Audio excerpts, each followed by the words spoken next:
Verse 4, chapter 4, verse 4. I just saw an eagle on the river out here swim straight down and just pick up a fish right out of the water over there and fly away. Now, he had to go through Samaria, so he came to a town in Samaria called Sychar, near the plot of ground Jacob had given to his son Joseph. Jacob's well was there. So Jesus actually going to Jacob's well. That's pretty cool, actually. But Jesus is saying, hey, this is the well I gave Jacob.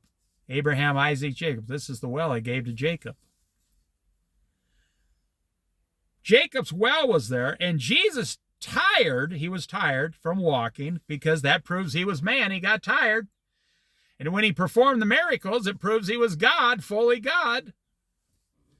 When he told Lazarus to come out of the tomb from being dead 4 days, Jesus proved he had the power of God. He was God. And when Jesus sat down at the well tired, it proved he was fully 100% man. He was 100% man, 100% God. And died on a cross for our sins. So he got tired. That proves he was a man too. The Jehovah's Witnesses and the Mormons only want Jesus to be a man. If you say Jesus was God, no, you're going to hell, brother.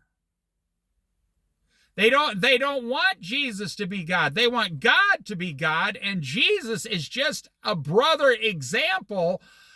They want Jesus to be no better than them. Jesus was a sinner, even though the Bible clearly teaches Jesus was to be found without sin.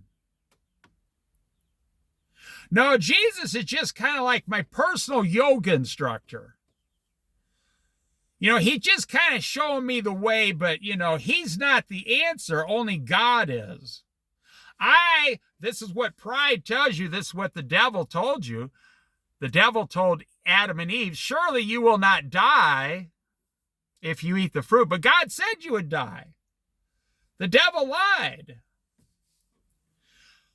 But he never lied technically, because our spirit never dies. Only the flesh dies. So they don't want Jesus to be in charge. Pride, let me finish that thought. Pride says I can go to God directly without Jesus, around Jesus. I don't need to get to God the Father through Jesus. I don't believe in that. I'll get to God the Father through Muhammad, Buddha, Hindi, or Bill, Bob, and Mindy. No. That's what false religion is, and that's why you'll end up in hell for all eternity. He was tired from his journey, sat down by the well. It was about noon. When a Samaritan woman came to draw water, Jesus said to her, will you give me a drink? His disciples had gone into the town to buy food, so he was there alone. Now, this is a big thing, because Jews thought Samaritans were filthy. Now, I did not say Jesus thought she was filthy. He was there to save her. Jesus knows we're all filthy. He's there to give us salvation. Now, this woman could have told Jesus, I don't want anything to do with you. Get away from me. And she would have never became saved. So he sent the disciples away, sent them on into town to buy some food, and he sat down by the well. He knew exactly what he was going to do in advance. When a Samaritan woman came to draw water, Jesus said to her, will you give me a drink?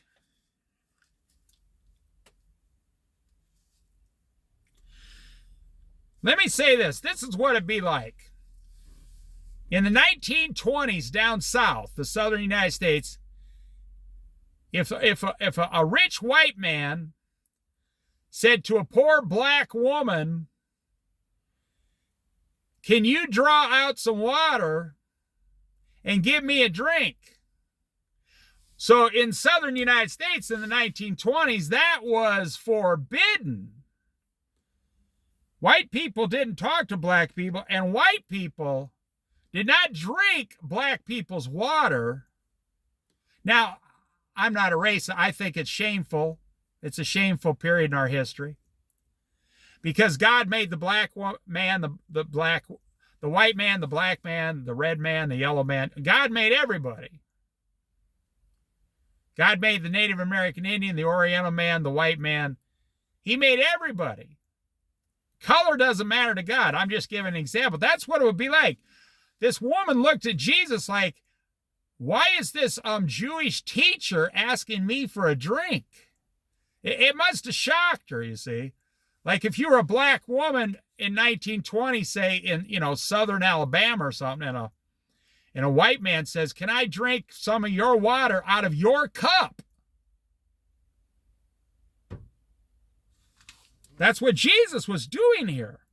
Will you give me a drink? Because Jesus doesn't think like that. His disciples had gone into the town to buy food. The Samaritan woman said to him, now here she knows what it is. See, you are a Jew and I am a Samaritan. How can you ask me for a drink? For Jews do not associate with Samaritans. Like in the 1920s back in, southern Alabama or somewhere like that, Georgia, Texas, whatever. White people didn't associate with black people. I mean, not drinking out of the black person's cup. He's asking her for a drink out of her own cup. And she's bringing it up. And Jesus is saying, I'm here to save you.